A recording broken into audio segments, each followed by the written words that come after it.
Why do your colleagues on the left side of the aisle, why are they so afraid of embracing the First Amendment?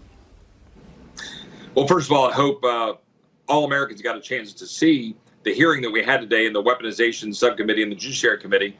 My Democratic colleagues were on full display. They do not want the truth to be heard. They want to silence anybody who dissents. And in fact, in a hearing today about dissent and about silencing dissent, they tried to silence Robert F. Kennedy Jr. because they don't want the American people to know the truth. They don't want the American people to know the truth about COVID vaccines. They don't want us to question COVID vaccines.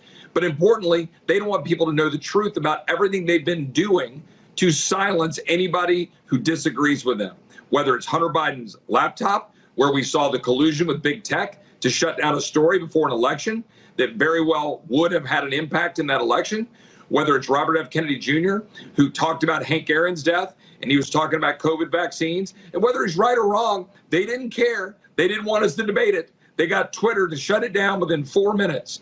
They've gone after him. They deplatformed him.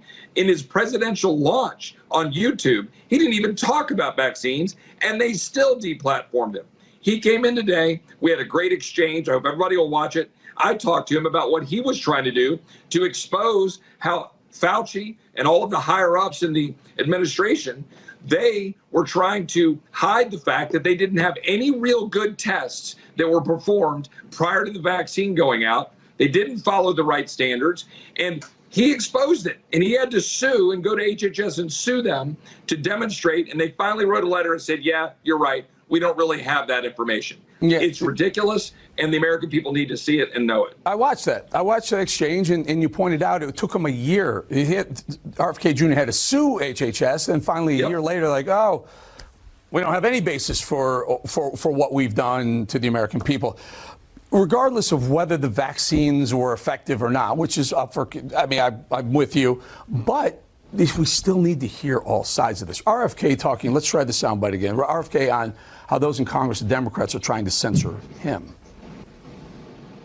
This is a letter that many of you signed, many of my fellow Democrats. I've spent my life in this party. I've devoted my life to the values of this party. There's 102 people signed this. This itself is evidence of the problem that this hearing was convened to address. This is an attempt to censor a censorship hearing. You know, like him or not, here's what's the reality is, Congressman, and the Democrats don't like it. He's running against Joe Biden, their guy, so they're going to try and keep him quiet. And it's amazing. The guy's a brilliant man. He's really smart. You agree with him or not, he's very smart. And for them to try and tag his as anti-Semitic for a comment he made to the New York Post is just baffling. My wife's Jewish. I read that to her 100 times and say, how is this anti-Semitic? She couldn't figure out how that would be considered anti-Semitic.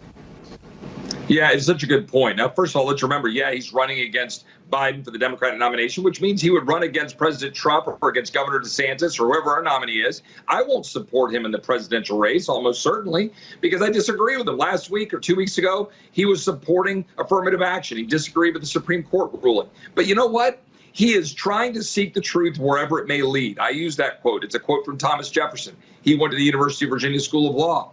We should seek truth wherever it may lead. You just raised the issue about this anti-Semitism slur. Think about it. They literally believe the American people are going to buy into the idea that Robert F. Kennedy Jr. is an anti-Semite. That is complete and total garbage. I don't know him that well, but he's devoted a life to trying to help Israel. He's devoted a life to trying to help kids. He's fought for environmental protections. Again, agree, disagree. But what he's trying to do is raise an issue and a question using an NIH study. Thomas Massey held up the study that talked about the implications for race with respect to vaccines, COVID-19 vaccines, and it would be malpractice to not seek the truth on what the impact is on race. They don't want us to know the truth. They don't want us to pursue the truth on the vaccine. There are so many diseases. There are so many afflictions that are specifically hurting certain races and ethnicities differently than others. Sickle cell anemia is one of them. I mean, it's insane to call that anti-Semitic because he cited a peer-reviewed study, and they call that, and they try and censor him for that. It's purposeful, like he said, because if they can't just deplatform you, then they want to completely dismantle your credibility by labeling you a racist or an anti-Semite. They try it to me, they try it to President Trump, they try it to everybody. That's right. Each one of these things is travel and see how far they can push the envelope, because you know what the ultimate goal is: own power, control power for infinitum. Congressman Chip Roy, thank you for joining us. Good to be on, Eric. Take care.